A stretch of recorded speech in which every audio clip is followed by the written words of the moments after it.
Baik, seterusnya, kalangan ibu bapa tidak membantah tindakan kerajaan yang bercadang mewartakan larangan membawa anak-anak ke pusat membeli belah atau pasaraya. Cadangan itu menurut mereka bukan sesuatu perkara yang membebankan, sebaliknya langkah bijak supaya dengan masyarakat lebih peka dengan penularan COVID-19.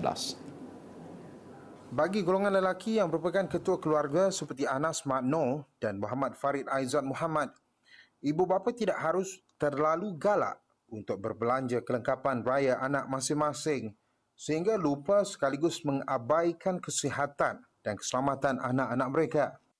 Ini kerana pada masa sama pelbagai cara lain boleh dilakukan untuk melakukan persediaan menjelang hari raya tidak lama lagi. Saya setuju lah sebab macam saya sendiri pun ada anak kecil dengan keadaan isu semasa ni, kes COVID ni.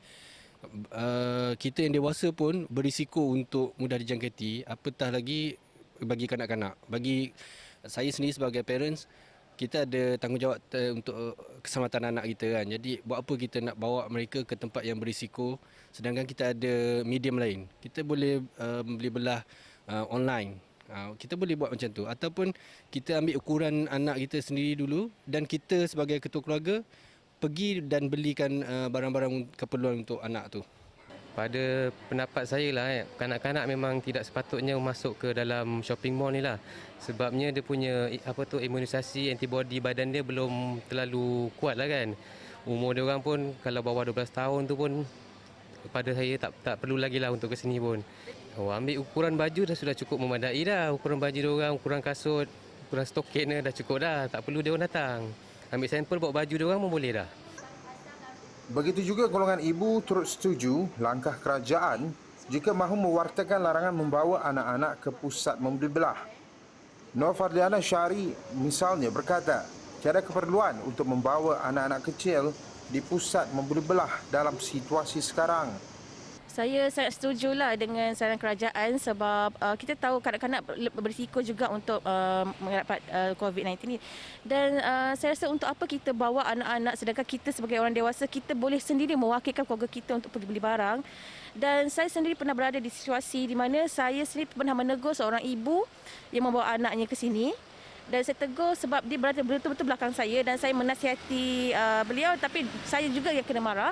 Jadi saya rasa kat sini mentaliti rakyat kita ni macam dia dalam masa PKP sendiri pun dia susah nak mengikut apatah lagi dengan PKP syarat ni.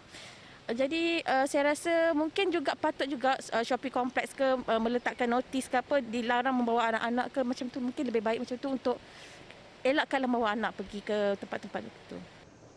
Senada dengannya Cik Hasnah Cik Hamid yang juga mahukan ibu bapa lebih peka dengan keselamatan anak-anak.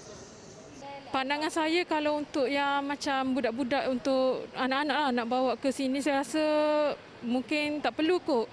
Sebab kita tak tahu macam apa dari segi macam tempat untuk bersentuhan. So saya rasa diutamakan untuk ibu bapa saja. Saya mencadangkan untuk buat melalui pesanan melalui online. Sementara itu, tinjauan Esrawani di beberapa pusat membeli belah mendapati pihak pengurusan mula menampal notis larangan membawa anak-anak ke pusat membeli belah. Kat sini kita akan upload juga di Facebook untuk mengingatkan pengunjung supaya tidak membawa kanak-kanak. Sebab kanak-kanak ni very sensitif, immune sistemnya masih lagi tidak kuat. Jadi untuk menjaga keselamatan adalah tanggungjawab parents menjaga keselamatan kanak-kanak ini. Ada sebahagiannya yang mengikuti dan ada sebahagiannya juga yang agak berkeras. Jadi sebagai pihak pengurusan kompleks, kami memberi nasihat kepada pengunjung agar tidak membawa kanak-kanak ke dalam mall. Sebelum ini, Menteri Kanan Keselamatan Datuk Seri Ismail Sabri Yaakob berkata, larangan itu akan diwartakan jika masih ada individu yang tidak prihatin terhadap tahap kesihatan kanak-kanak.